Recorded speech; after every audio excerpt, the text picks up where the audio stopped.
So with no further delays, we apologize to Sasa for the change of the schedule anyway. We have different people in next to me. I'll make the introduction later. I'll start with Sasa, who's going to cover our Asian post-trade control area, Tokyo MOU, as you well know. Sasa joined the registry in July 2012. And initially he was a consultant, and then he became a full employee for the flag in November 2013 as a flag state inspector. He was promoted to Deputy Fleet Operations Manager under Hong Kong office in April 2018. He's under not the control is not the right word, but he's reported to Hong Kong office as an employee, but of course he's based in Malaysia for years. And he's covering the whole Asian region for us. Before joining the company, he was working on a survey company doing surveys and inspections extensively, so he has a very good experience on that. And he also sailed as a chief officer on LPG carriers, chief officer and master on LPG carriers. So Sasa, the floor is yours. Hello, good afternoon. Thank you very much for coming.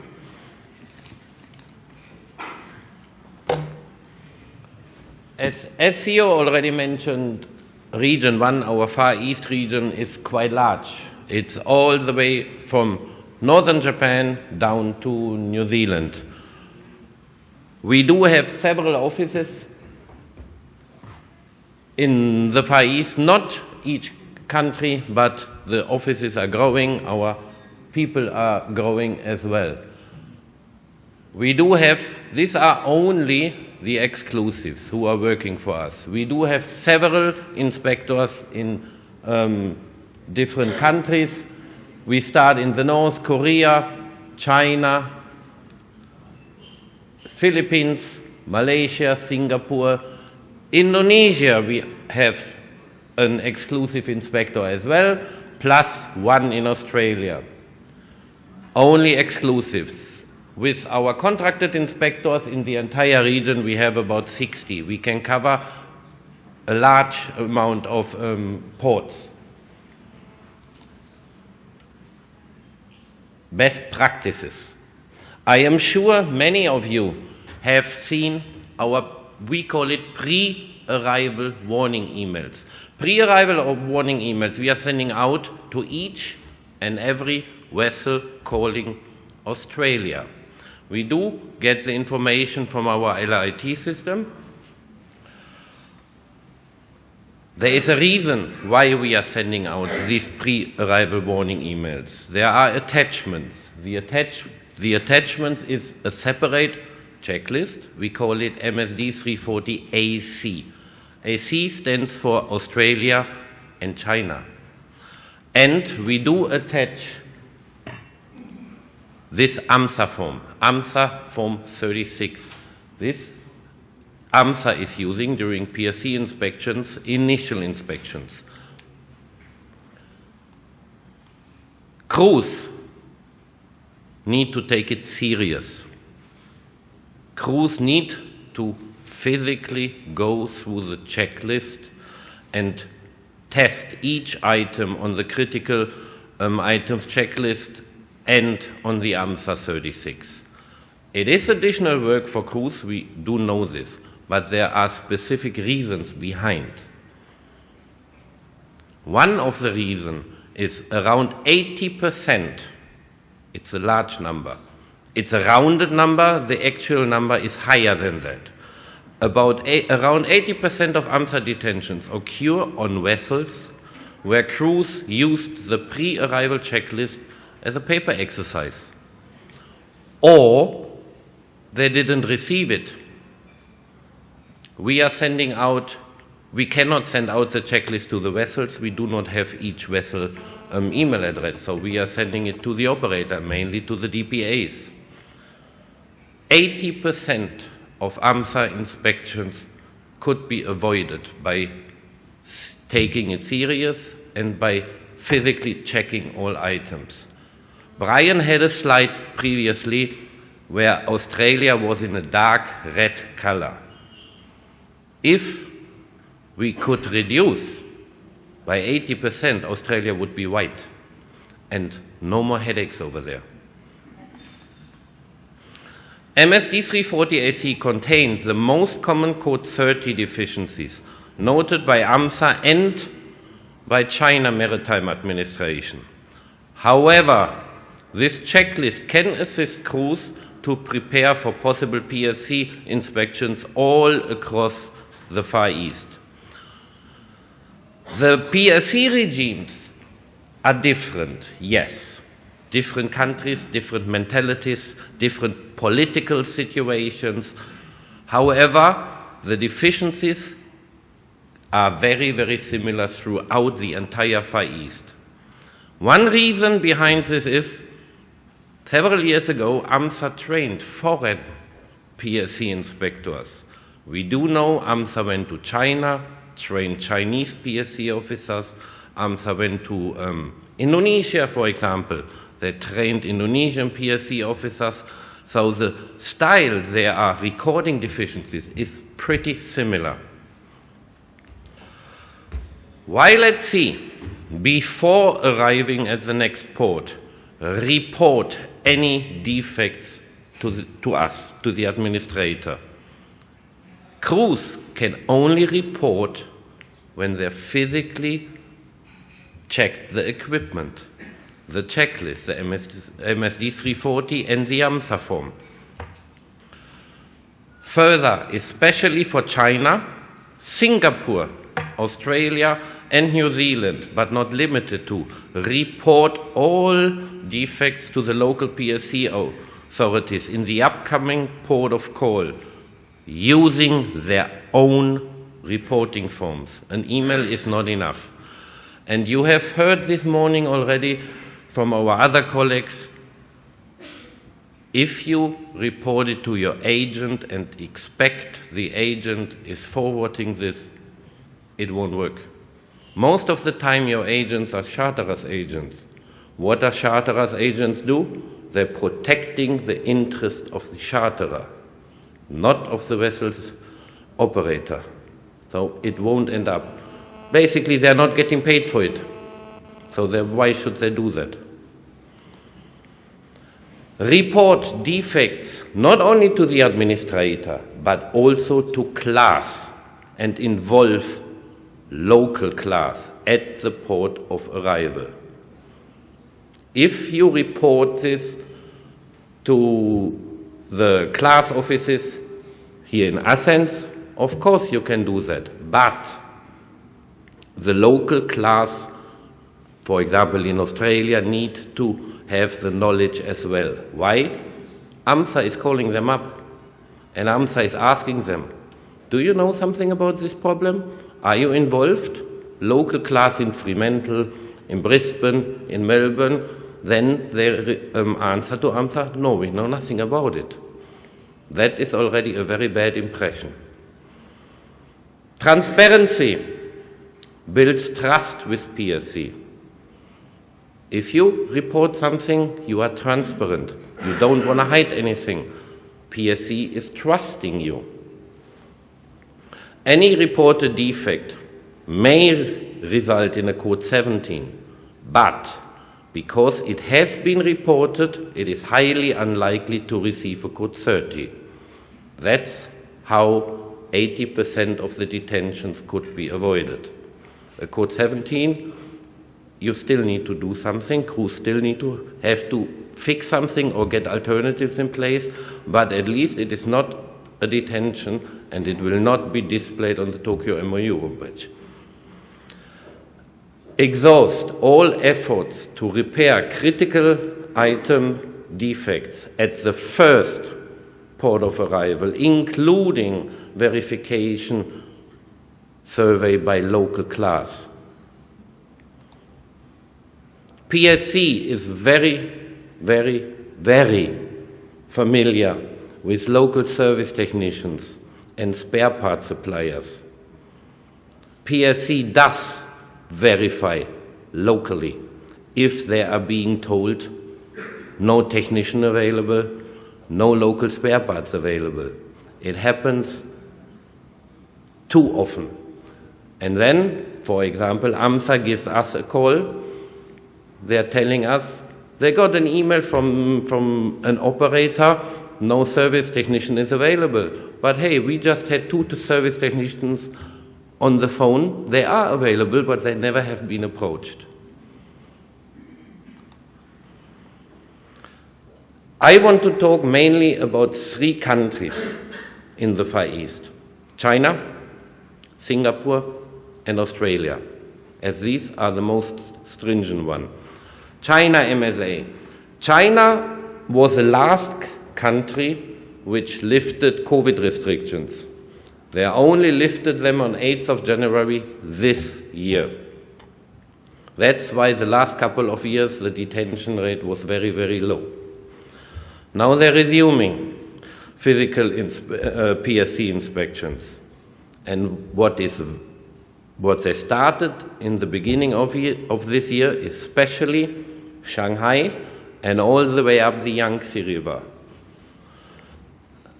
China MSA started doing PSC inspections in shipyards. Shipyards may not be the best place to inspect a vessel. How they are doing this? They are coming on board while the ship is in the shipyard. They request masters to inform them when repair works in a shipyard have been completed and the relevant certificates have been issued and endorsed by class. If the master confirms and signs a paper that the ship completed repairs, that the master has all class certificates on board, the ship is ready for PSC inspection.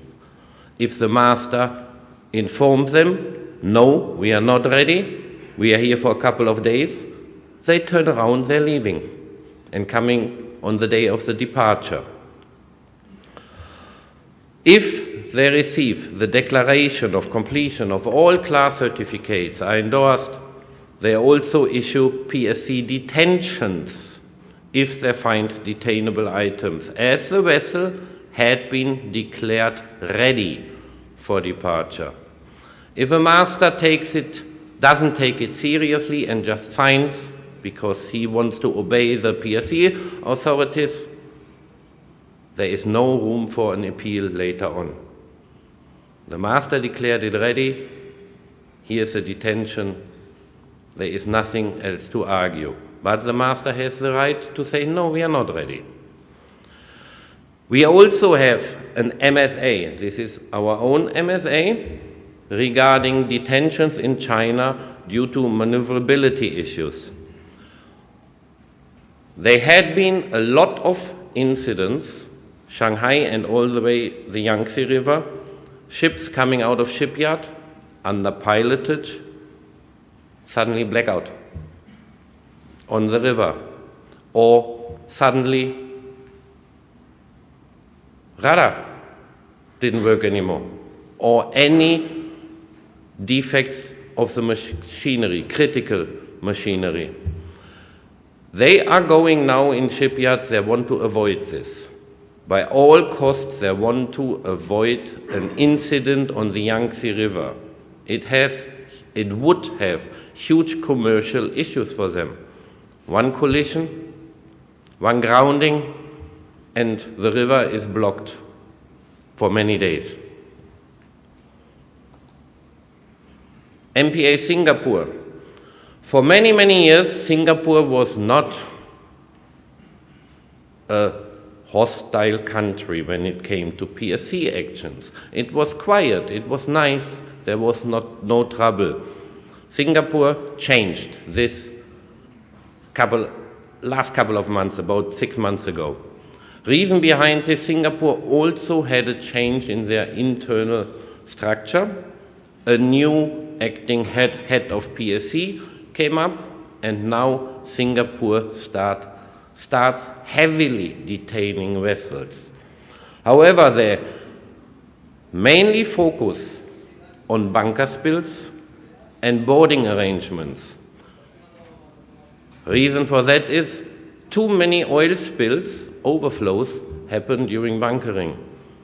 And Singapore is Asia's petrol station. Plus, everything, when a vessel is in Singapore, everything goes on at the anchorage. Service technicians come, provision supplies, spare parts provide, crew changes, everything happens at the anchorage. Boarding arrangements. Too many fatal accidents happen while people climbed up the pilot ladder, broke, fell into the water, and unfortunately drowned.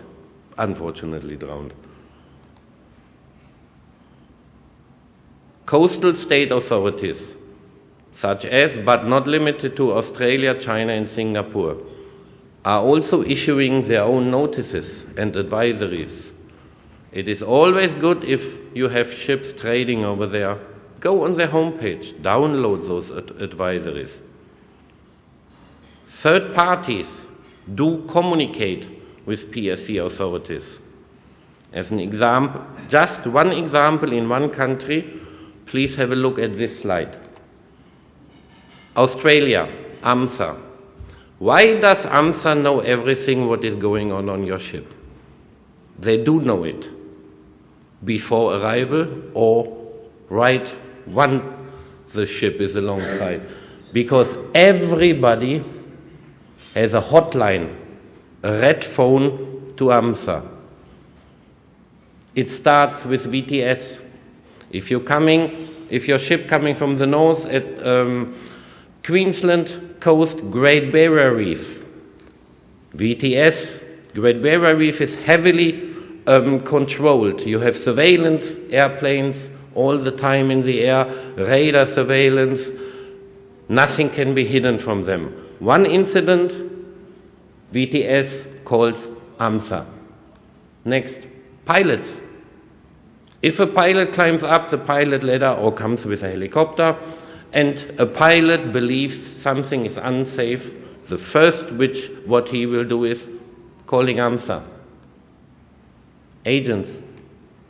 Most of the time, your agents are charterers agents. As I mentioned already, they are protecting the interest of the charterer. When agents somehow get the information that a lot of service technicians are coming on board, a lot of spare parts are coming on board, they assume something is wrong. They call AMSA.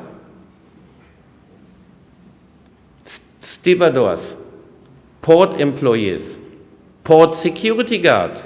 We had an incident, a port security guard called AMSA. Hey, there are a hell of people coming on board. Something must be wrong on that ship. Port security guard have no maritime knowledge. They know their job, but nothing further. So they call AMSA. AMSA calls us and ask, do we know something? No, we didn't know anything about. Then we called up the DPA, and it was an easy explanation. Annual services. Nothing else, nothing serious. But AMSA was alerted. During COVID, this happened a lot. Complaints. Even spouses of crew members sending emails to AMSA because they believe, they assume there is an MLC issue on board. My husband cannot come home. Yes, we all know during COVID it was headaches. It was really difficult to do that. But they're still calling, and AMSA has the obligation to investigate. Seafarers' mission. I wouldn't trust them. They come on board, crew is talking to them, crew complains, they call AMSA. Everybody calls AMSA. That's how AMSA gets the information. Around 80% of PSC detentions could be avoided if the following single practice is followed. Transparency. Report it. Yes, a master can only report it if he knows there is something wrong on that ship. That's how our pre-arrival warning emails suppose or are designed to help him identify something. If we could reduce all the detentions in Australia, for example, by 80%, we all would have a happy life. Report any deficiency of critical equipment. Be transparent. Report it to the flag state, report it to the class, and report it to PSC, directly to PSC. And it is always the best practice if the master is doing that, because the master is in the time zone. If the master sends it to you as the operator, you are in a different time zone. There are already 5, 6, 7 hours time delay. Do not postpone repairs to another port on basis that repair costs are cheaper in one of the upcoming ports. PSC never accepts any postponement of repairs due to commercial reasons. I put that on the slide as we do have many vessels trading between Australia and China. Loading Australia, discharging China, back and forth and back and forth. The costs of repairs in China are 10 times cheaper than in Australia. We all know that. However, AMSA or any PSC, they are not involved in any commercial issues. They just don't care how much it costs. And there are repair facilities in Australia. In China you have more, but they are still existing in Australia. And the best who could advise you where and how to find it is an agent. Maybe not the charter's agent, but if you have issues on board, you always have the possibility to appoint owner's agent. And owner's agent will protect you because you are paying him. That's all. I hope it was fast enough.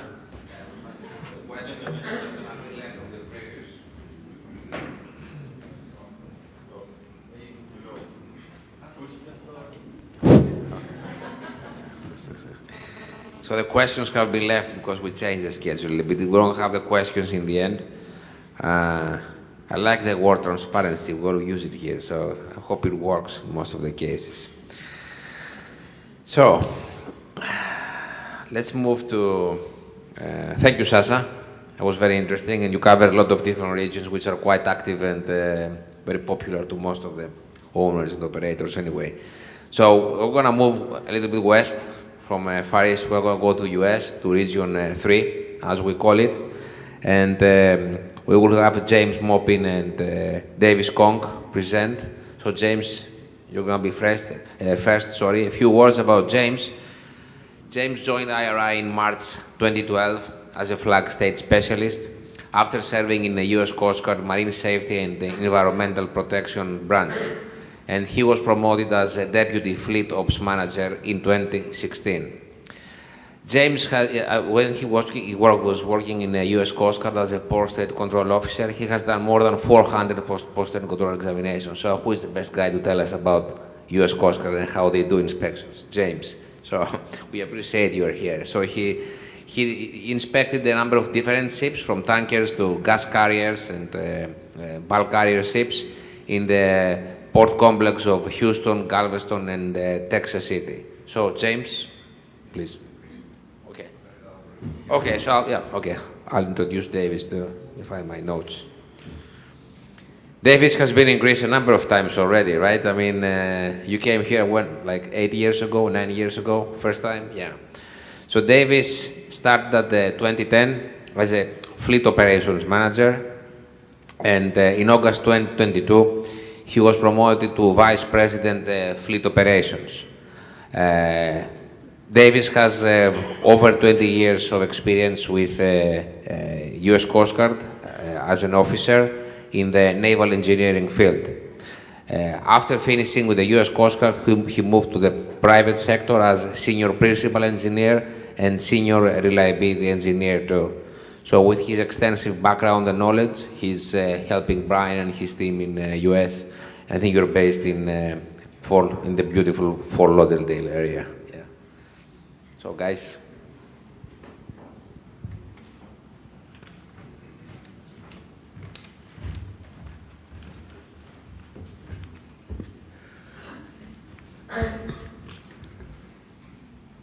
Good morning.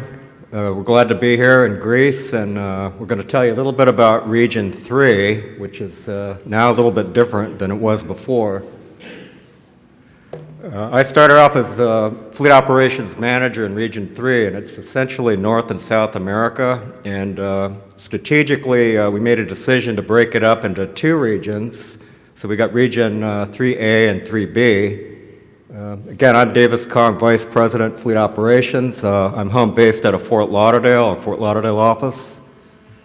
James Maupin is now the Fleet Operations Manager of Region 3A. And as you can see on the map, that's really United States and the United States territories like Guam, Hawaii, U.S. Virgin Islands, and Puerto Rico. So I'm the guy that handles Canada, Mexico, Central America, and everything in the light blue. So let's show you a little bit about the map. James, why don't you introduce your team in Region 3A as follows. Okay, thank you very much, Davis. And don't let Davis fool you. He still pays a large attention to Region 3, the U.S. as well. Taking a look at this map, I take a look at infrastructure, knowledge, and relationships. We've strategically located inspectors, highly qualified inspectors throughout strategic ports in the United States. The qualifications include we have gas-qualified inspectors, MLC, ISM, ISPS auditors, naval architects, class surveyors. Taking a look at the relationships that we do have and foster with the Coast Guard, specifically in these ports, we do meet quite frequently. I would say at least quarterly and almost daily on board these ships, looking for trends in which we like to articulate back to you all. The goal here is to facilitate trade, improve global safety, and work with you all to support your needs. I'm sorry. I just wanted to comment on James's team. A lot of those guys are ex-U.S. Coast Guard Port State Control. We do have a lot of like ex-ship masters. Brings a lot of I think political capital. If you're sailing in the United States, I think you can guarantee we know a lot of the port state control officers. And just to tell you a little bit about South America, we got a contact in Buenos Aires, Franco Picarello, so he helps out in South America. And our team in Rio de Janeiro, we got actually 3 ex-Brazilian Navy captains. So if you have any issues in Brazil, they're having a lot of contacts with the DPC. And just a short comment, our new office in Vancouver, we should have a new in-house inspector, I hope, within a month. I just wanted to kind of point that out. Thank you, Davis. And I'd also like to introduce Simeon Petrodakis. He's here today. He's our East Coast manager. Thank you, Simeon. Okay, and what you'll see, the common theme is transparency and trust. And so we're not going to continue to beat that drum. I think we all understand that being transparent with the port state extremely helps. Understanding the expectation from the port state extremely helps, and using us to do that would extremely help as well. So taking that into consideration, we do have a marine notice I'm sure you're all familiar with that has the NOA requirement, which we do require 96 hours prior to arrival. And also very important is the MSD 340 critical items checklist. This critical items checklist is taken from data trends from Port State Control, and we take a look at all of the detainable deficiencies that have been issued over the years. We sat down with a group of individuals to identify these, and it is constantly amended because we know regulations are ever changing.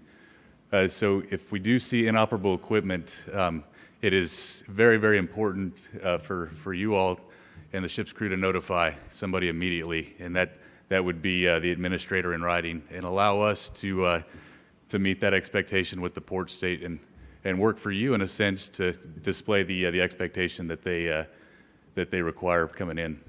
In regards to the NOA going to the Coast Guard does have a requirement set forth in the CFR that states that you have to require or you have to notify the Coast Guard of inoperable equipment. In turn, and based on our relationships, what the Coast Guard will do, if you do document inoperable equipment, they're going to come back to us as the flag state administrator and ask for additional information. That being said, we're going to go back to you all to seek that. So the goal is to ensure that we're in lockstep moving forward, bringing the vessel in to port safely, ensuring that all requirements set forth by the coastal state, the flag state, the class society are all met. Anything else on this one, Davis? Okay, moving on. Bear with me one second.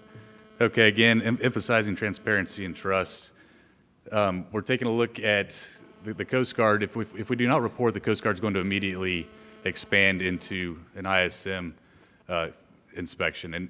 And that being said, that the goal here is to ensure that if it is reported, to mitigate that, and that we have quality control boardings in which we're on board, we can mitigate the risk to identify that the safety management system on board is duly implemented.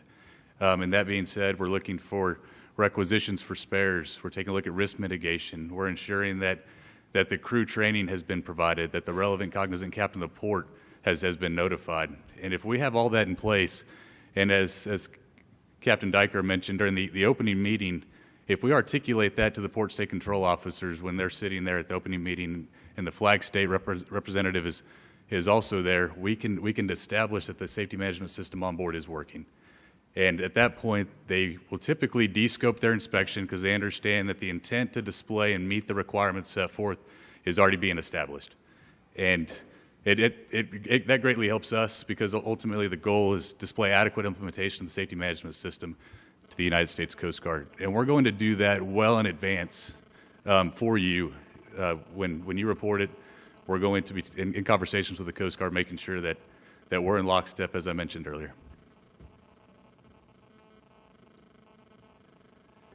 Okay, detainable deficiencies. Port state control procedures lists a lot of detainable deficiencies. That being said, it greatly depends on the port state control officer that's out there, whether or not the picture is painted back as detainable or not. So in the best interest, it greatly helps if we have a flag state representative out, because we do provide a lot of accountability to the port state control, especially the U.S. Coast Guard when we're out there. It's a joint venture ensuring substantial compliance. So we take a look at one deficiency being a substandard condition. Does that represent a substandard vessel? It should not, but if we're not out there to articulate that, there are times where we do see the Coast Guard try to write a one deficiency detention, which I'm sure we've all seen that happen, and they try to tie it back to ISM. That being said, we go back to quick closing valves. We have emergency fire pumps, MARPOL-related issues, emergency generators. We have random failures occur on a daily basis, and random failures occur typically during an inspection as well. But being able to articulate it and then validate it against the safety management system greatly helps. And then, of course, going back to transparency and trust, please report any and all defects and seek guidance from the administrator. Okay, and we'll continue on. Common theme again: transparency, trust, integrity, honesty. Random failures, please send an email immediately. Notify the administrator at the appropriate email address. Contact a deputy manager. We're specifically located, or contact me directly, because the goal is to please allow us to facilitate the correspondence to the port state. And then going back to the meetings that we've had with the Coast Guard does not want to detain your vessels, and that's the common theme from the port state. They want to facilitate trade. They just all want us to do it on the same page. And so if we can bring a vessel in with issues and we identify those issues, we seek counsel and guidance from the U.S. Coast Guard, and we all mitigate those issues, whether it's risk assessments, requisitions for spares, we're liaising with class, equivalencies, contingencies set forth. That allows us to mitigate as much risk as possible, bring the vessel in, minimal delays to whether it's a loading or discharging of cargo. And then one thing I do ask is, if we do have issues, please consolidate all of the information, route it through the administrator, and allow us to facilitate it to the port state. Our relationship with the Coast Guard is very good, and they're going to come directly back to us if you send an email to the Coast Guard. They're going to come back and ask if we know about it and do we have all of the documentation. And in turn, we'll have to go back to you and ask, please go ahead and consolidate it, send it through us, and then we will establish the expectation with the Coast Guard moving forward. So again, we can meet it.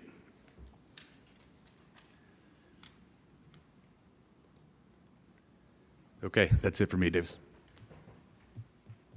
Thanks, James. And again, for U.S. reporting requirements, you got to get it on the email address noa@register-iri.com so that we get your notice of arrival. And when you're doing the notice of arrival, make sure the non-operational equipment is on the ENOA, which is the electronics NOA. To talk a little bit about detentions caused by deteriorated immersion suits, very easily preventable. And the reason why I wanted to present this is we were finding a lot of deteriorated immersion suits.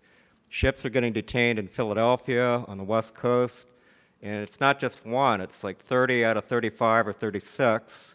They're falling apart, they're delaminating, the glue is breaking down, and the suits are only about 5 years old. So we wanted to get the word out that you really have to, we urge you to look at all the immersion suits and try not to get in a position where you're just spot checking them. And again, these are turning into IMO detentions that are very preventable. So we do have a marine safety advisory out there. We encourage you to, if you can download it, read it, get it out to your crews. And the second marine safety advisory is all about this management by walking around. And it's preparing for a U.S. Coast Guard exam, and that's what James was telling you about. And it talks about the CIC checklist, which we have one in Region 1, and there's an MSD 340 in Region 3 designed specifically to get us out of trouble and test those critical systems before you get into a U.S. port. And the point behind the MSA is the CIC checklist was designed around previous detainable items happening all the time in the U.S., including immersion suits and things of that nature.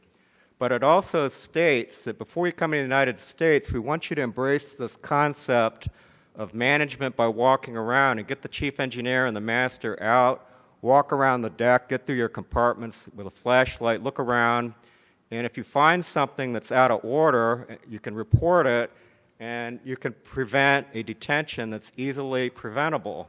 We had a ship in San Francisco, just left Canada, had their annual surveys done, and the ship was detained because the fixed CO2 system was disconnected.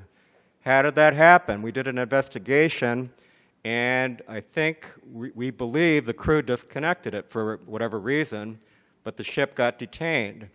So the management by walking around is a well-proven fact that you can actually go around and probably find it yourself before you're put in a very bad situation. So that's, I think, a very important MSA to kind of get out to your fleet if you can. We encourage it. Talking a little bit about Transport Canada, that's my field. You got to report. We've been saying that over and over and over. Report, report, report. In Canada, you want to go to the Vessel Traffic Service. You want to report non-operational equipment. It can avoid a PSC detention.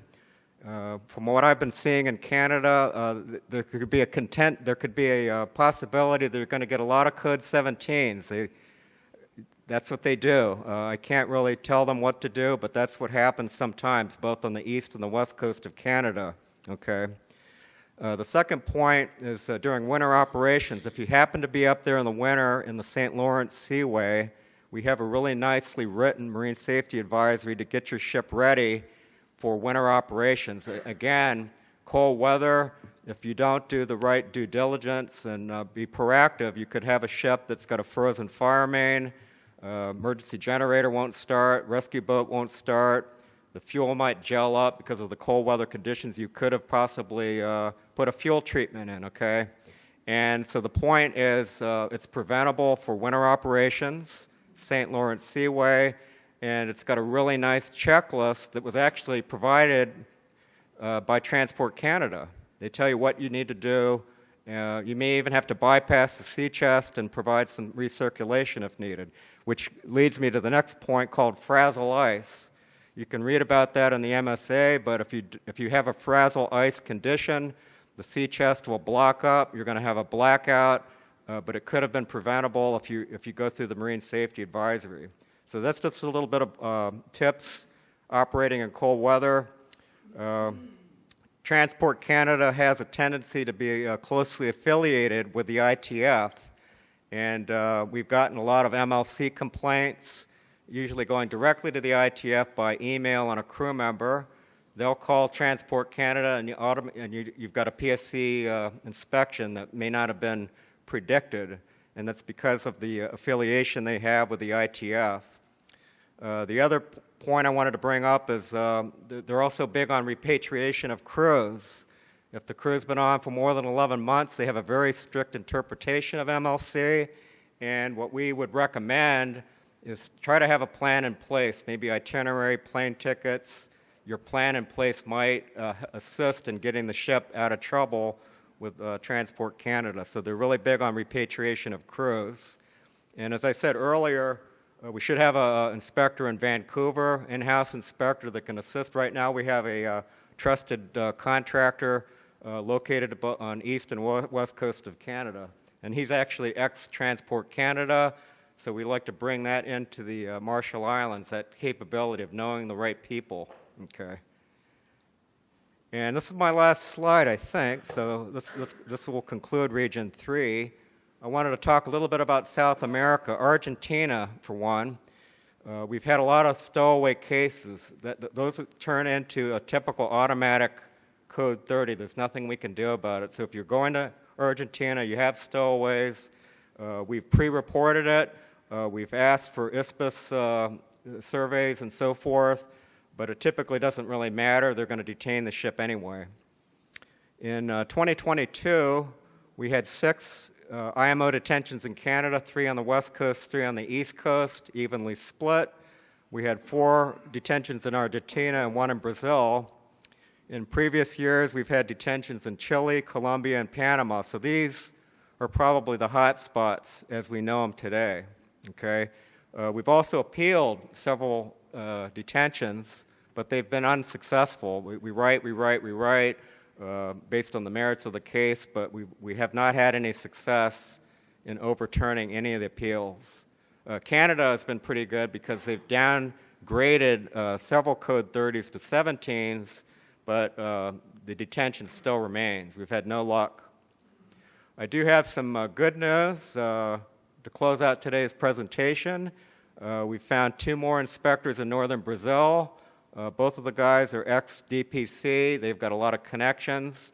So we can now cover PDM, which is Ponta de Madeira, Ataki, Alumar, Recife, and Suape. So we're expecting some really great things in northern Brazil. And we do have Guyana finally covered. We've got a contract inspector in Guyana. And I think that's all I have today for Region 3. We don't have a Region 4 for you today, though. Thanks, Davis. Thank you, James. So I think that's the end of the session, and we'll, again, we're currently to have questions. We covered like a long range of areas from Far East to US in this session. So China, Australia, US Coast Guard. This is, I guess, like 60-70% of our ships trading anyway, and where they have problems or issues with port state control. So any questions to the people here? Sure, Kostas.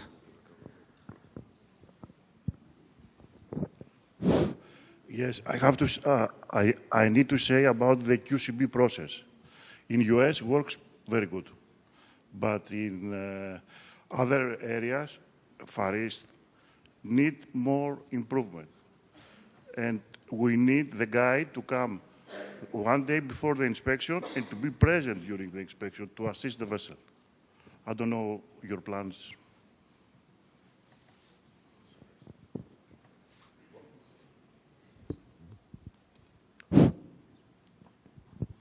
What exactly happened in the past which was not satisfying? No, I mean the service we have in US is different than the rest of the area, okay? And when we requesting a QCB, the guys in US, they are doing an inspection prior berthing and they are present during the inspection. Usually the guys, they are not going to be present during the inspection in Far East or in Europe. We would need to know this request when we are scheduling a QCB. A basic rule also, especially in Australia, we want to be on board before AMSA comes, not after. It doesn't make sense anymore. And when we have a ship schedule, we are always trying to board before. If the vessel arrives at nighttime, we won't come at night, because we know AMSA also won't come at night, but we come at the next morning. And our inspectors, when they completed the QCB, they usually leaving the vessel. However, if somebody wish that our inspector remains on board, of course we can accommodate this one. But there is a negative side. If we are doing this, and AMSA comes on board and sees flag state completed the job but remains on board, AMSA will look twice. Because then they're assuming something is wrong on your vessel. Why do you still need flag state on board? Because flag state completed the job already. They always have this negative thinking that the vessel plus the flag state are trying to hide things or to influence somehow the PSC inspection. However, if an operator wishes us to do that, we definitely can do that. We don't want to stay on board, just to be present during the inspection. Kostas, we got the point. First of all, to say a few things about the program, because you did mention about US and the service you get over there. Not only your company, but the Greek company, the Greek shipping company as a whole. We did start this process almost 10 years ago. So it is very, very well established nowadays. We have another very good tool, the INOA notification, which UCOPI does. Another very, very good tool, just my colleague just mentioned and Brian mentioned, we have a lot of exclusive inspectors in US. Majority of them ex-US Coast Guard, which means also through the years we establish a very, very good communication with them. On the other hand, we start the QCB process lately in Europe, in our region, in Australia. I just mentioned in the morning, we hired 3 additional inspectors in Italy just to accommodate mainly the QCBs, because we do expect more QCBs, and we do want to be a value for you. Definitely, it's not money-making business. That's for sure. Goes to SASA area.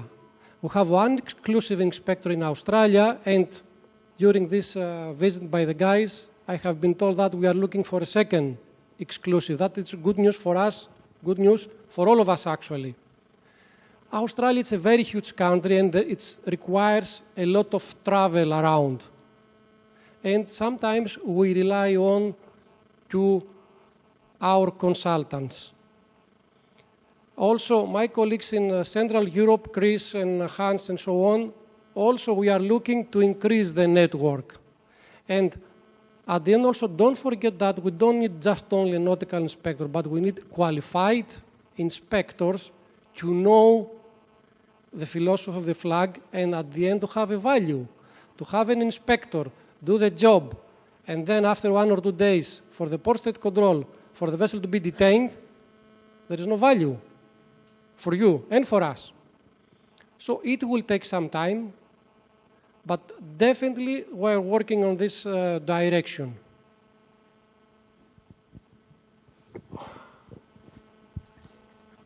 Brian, you want to add something?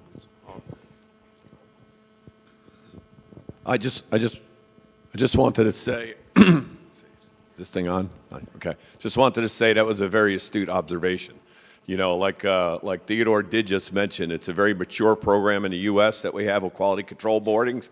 But like I showed you on that heat map earlier, the one thing we realize is that it works. Okay, and it does pay dividends in doing these boardings and doing ensuring real-time compliance. The same reason why you see the hotspot in Italy. They realize that if they just do priority 1 vessels, the priority 1 vessels are going to make sure they're ready for inspection, and now they're doing priority 2 because they're going to catch more vessels not ready. Okay, so it's that being prepared and that preparedness, and we are here to help you with that and implementing the quality control boardings both in the Paris MOU region now and also, as Sasha says, in Australia. But another important point that Sasha said in that case, it's very important on how we implement that. So we're working based on what we know about the port state control authorities in each region on how we actually implement those items. But that was a really good observation. Thanks. I think, like, as a general comment, I think we have to increase our resources, Brian, on different regions outside of U.S. So, Theo, it's on you and the president. Yes. And then increase our fees. No, I'm kidding. No plans to increase the fees. Yes. U.S. Coast Guard related questions. First of all, is U.S. Coast Guard more interested in VGP nowadays? Yes or no? It's a simple question, really. I understand that EPA is checking more. From our experience so far, we have not seen the same thing happening from the U.S. Coast Guard inspectors. I just want a confirmation or something. That's the one thing. So it's VGP is on the agenda for the U.S. Coast Guard as we speak. The second thing is that we understand there's a quarterly campaign procedure with the U.S. Coast Guard. And my question is that if we can learn about them beforehand, if we could possibly receive this kind of information, ideally from the flag, that the U.S. Coast Guard is doing this quarterly campaign for the first quarter of 2023. That's the second question. The third question is that we have noticed that some of the security clearance boardings are being recorded as vessel inspections in the internal U.S. Coast Guard database, which we also monitor as we are trying to understand if our vessel will be boarded or not, etc. We have noticed certain discrepancies. As I said, the security boarding that in a port will be recorded as somehow. In another area, captain of the port will be recorded as a vessel inspection. So, us trying to understand if the U.S. Coast Guard is interested in our vessel, if there is any consistent way of these things being recorded or every captain of the porting is doing their own thing, and if it's so, it means that the U.S. Coast Guard does not follow a central rule, you know, last inspection from there in order to plan the next inspection for our ship. Thanks, and sorry for the many questions. No, that's great. I'll take the first one, the vessel general permits, and let James answer the second two. I think he has good answers for you. I know he does for those two. But interestingly enough, we had a regional fleet operations manager meeting in the last 2 days here in Athens, and we had Admiral Timmy come by from the Coast Guard and talk to us a little bit. And one of the things we asked him was that same question about the vessel general permit. And right now, part of that is his answer was that the EPA is still establishing the regulations on the vessel general permit and how they're looking at implementing that. Once that is done, then the Coast Guard will take that information and see how they're going to enforce it. So that's still a bit in limbo, but you should see as additional information comes out, we're in tune with what the Coast Guard is going to be doing in the future and how that may affect you, and we'll get that information out to you. And James, if you want to do the other. Yes, sir. So in regards to the concentrated inspection campaign, that is ongoing. The problem is trying to get that intel before it comes out is quite difficult. Typically through relationships, we'll hear about it. So we need to take a look and see a better way to get that out to our fleet as well. One thing it's very difficult is that they do this for a reason.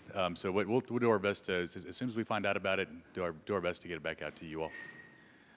In regards to security inspections, that's a tough one. That goes back to the data input. And so I'm sure that's on P6 that you're taking a look, the Port State Control Information Exchange. It will say inspection. The best way to identify if that was Port State Control is to compare that back to Aquasis. So if the dates match, typically that's going to be Port State Control.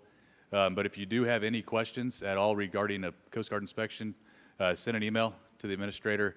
And what we can do is we can either go back to the Coast Guard directly and answer that question, or we may already have a copy of the last Coast Guard Report of Inspection Form A or B that we could provide to you. So if I got you right, James, Aquasis is more reliable for our purposes than looking at the Coast Guard database, so to speak. Say that again, I'm sorry.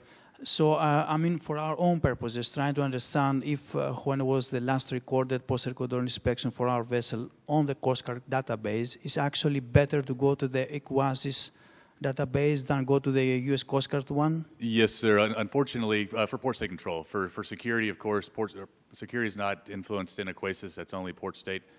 But yeah, for data input, if you want factual information relative to the last Port State Control, go to Aquasis. Thank you. Yes, sir. Yeah. One more thing I would just pass in terms of those concentrated inspection campaigns. Does anybody know what the next one will be for Paris and Tokyo this year? 2023, fire safety, everyone's aware of that. So you'll see more information coming from us on that. And just to let you know that we are also sitting in and in the development of those CICs as part of the Tokyo MOU when they're done jointly with Paris. So, thank you. Sure. Simon? I'd like to mention that the earlier you know that your vessel's coming to the United States, and I'm talking about the United States because that's my region, once you get that email out to us and reach Inspections Baltimore, we are able to give you all the information regarding what's going on live at that moment. Our campaigns don't come out until, I think, the last couple of days of the third month. So that's difficult, but most of us have an idea by talking to the U.S. Coast Guard officers that we interact with on board vessels. Thank you. Thanks, Simeon. We have a question over there.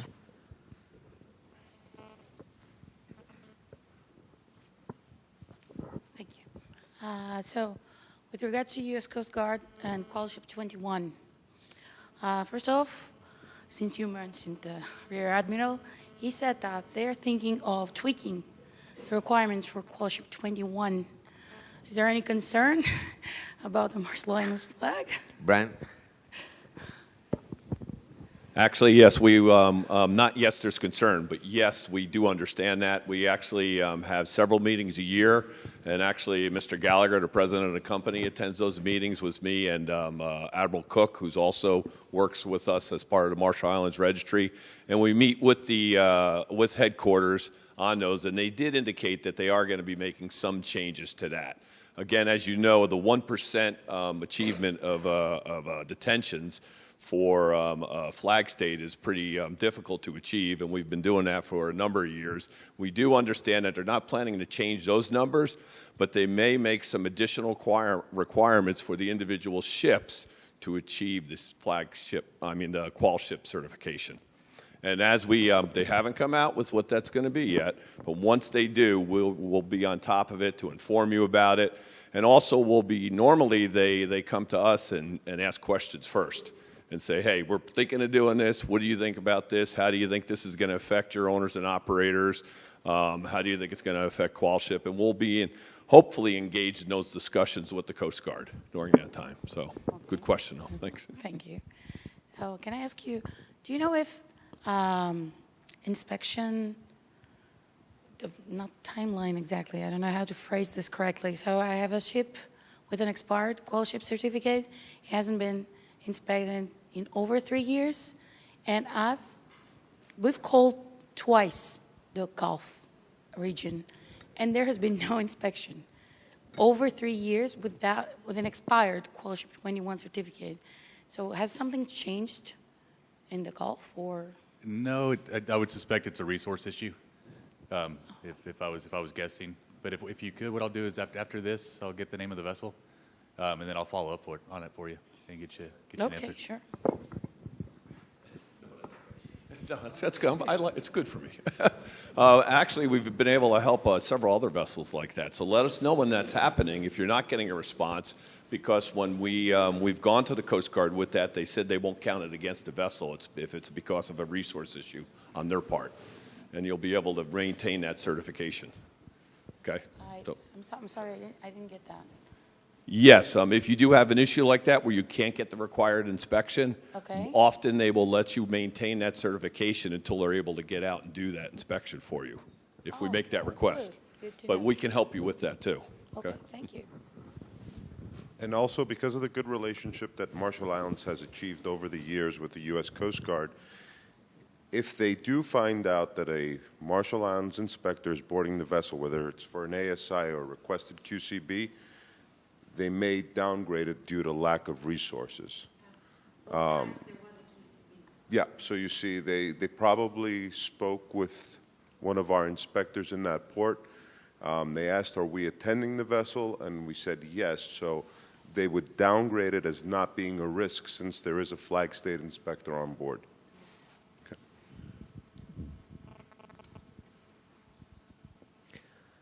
Any other questions? No hands. I guess people are tired. They want to eat and drink. Warm food is outside and drinks. I want to thank you very much for being here today. Again, I think it was an important meeting for all of us because post-trade control, especially after COVID, has become it was always a hot topic, but now, especially after COVID, it's becoming a really important topic for everybody, including us. We always learn from you and the ships and the operators. And of course, we take some feedback from you. Either this is here or outside, whatever you want to suggest. We can always take it on board and improve our operations. Nobody is perfect, including us. We always try to improve. And we'll always do the best to keep the quality levels we have as a quality registry. So thanks very much. Again, I have to thank the team for traveling here and do this successful post-trade control seminar from all over the world. And of course, last but not least, say thanks to our marketing team. Laura is here. She's heading marketing. Laura, good job on this. And of course, the Greek people, Lucy, Evdokia, Irini, everybody like that supporting. Without them, we wouldn't have the event happening. So enjoy drinks and lunch. Thank you.